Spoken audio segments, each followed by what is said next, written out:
lawak pa ng aking gagamasan. Pero ayos lang.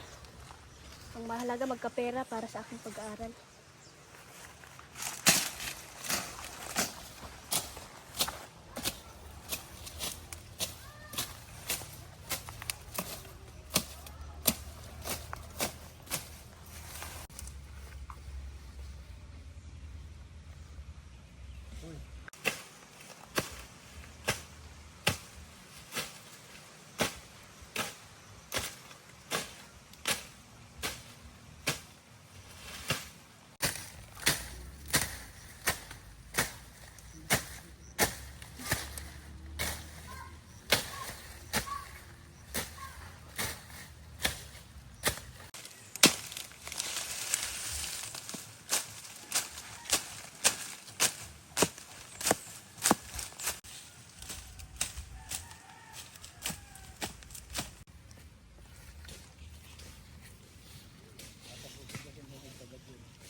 Daniela, bilisan mo na at may pasok ka pa.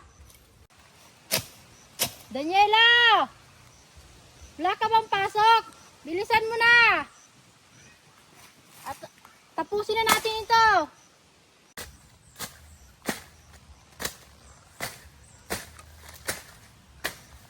Daniela! Anong oras ang pasok mo? Mamaya pang alas 11.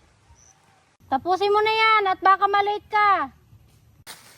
Sige ate, saglit man na lang ito.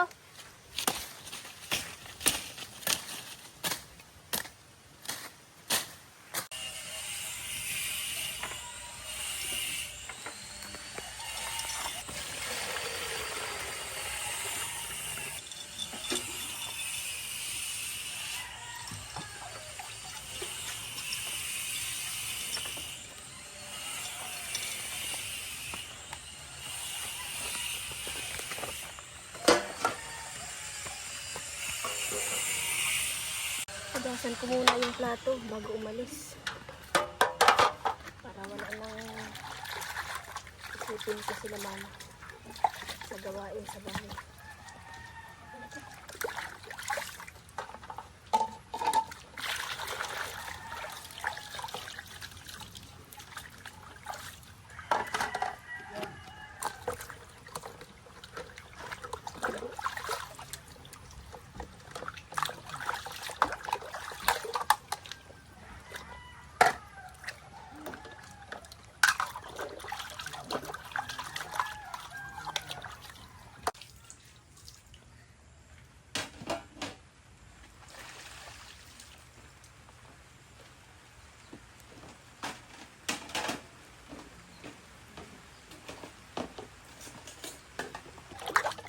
Mamayang hapon pa lang, kikinig ako ng radyo kay DJ Price.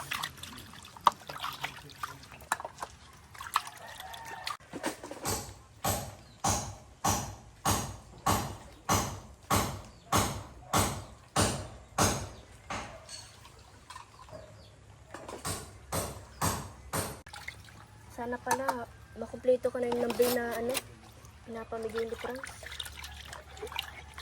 Para makapag-text na ako sa kanya.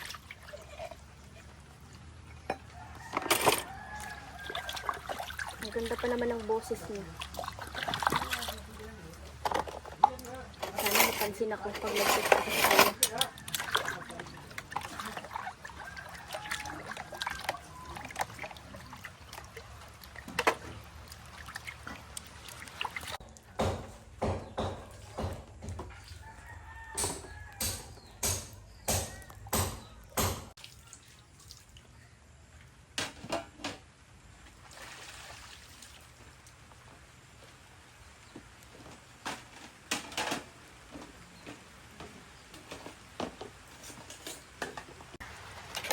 Ba't kaya masama ang panahon ngayon?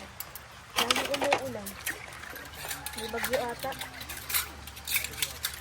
Sana naman hindi tumuloy.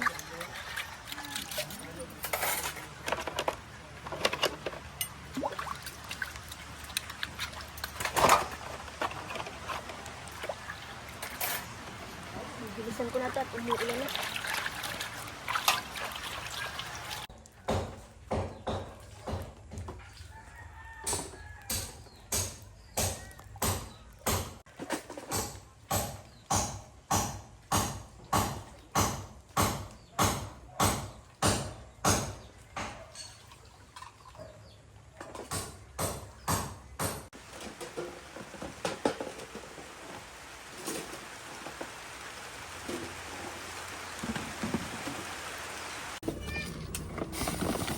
Kasi huwag mong patatabain maigi para maraming ano.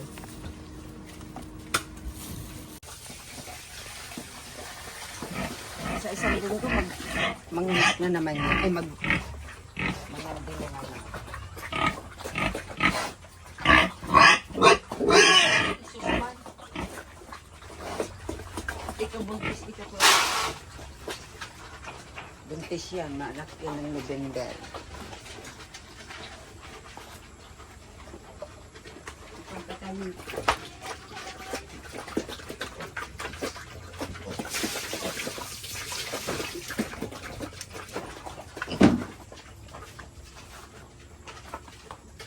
Ma, may sinabi ba sa'yo si Daniela kung anong oras uuwi? Wala man. Wala man siya sa akin sabi kung mauwi siya o hindi maaga. Sabi niya dadaan daw siya sa call radio. Hindi ko alam. Parang may gusto yun sa DJ ng ano, yung sa DJ, kay DJ France, yung sa radyo. Pamaya pagdating at tatanungin ko siya kung ano. Kasi lagi-lagi na lang DJ France ang pinakikinggan sa radyo ay. Yun nga, napansin ko yun. Napansin ko yun. Kaya lang sana atupagin niya muna yung pag-aaral niya. Hindi ko alam, baka nagde-date na. Pagsabihan mo ngayon si Daniela, ma, na mag-aral lang mabuti muna at huwag na muna kung ano-ano. Pagdating mamaya, sa pagsasabihan ko siya. Pag-aaral muna ka mo unahin, huwag mo kung ano. Eh kung naibig na eh. 16 pa lang nag-iibig na, batang-bata pa. Mag-aral muna siya. Binagsabihan ko na yun, matigas talaga ang ulo niyan. Sabi ko, huwag magparapupunta doon sa radio kay DJ France. Dahil baka kung saan mapunta, ewan ko sa kanila. Kasi hindi naman ako, lagi akong nasa bundok. Kahapon narinig ko magdamag ang radyo. Wala nang ginawa, puro radyo. Magdinig lang na magdinig. Hayaan mo na, pagdating ay pagagalitan ko yan. At hindi ko man yan nakikita lagi. Lagi akong nasa bundok para may mabaon sila.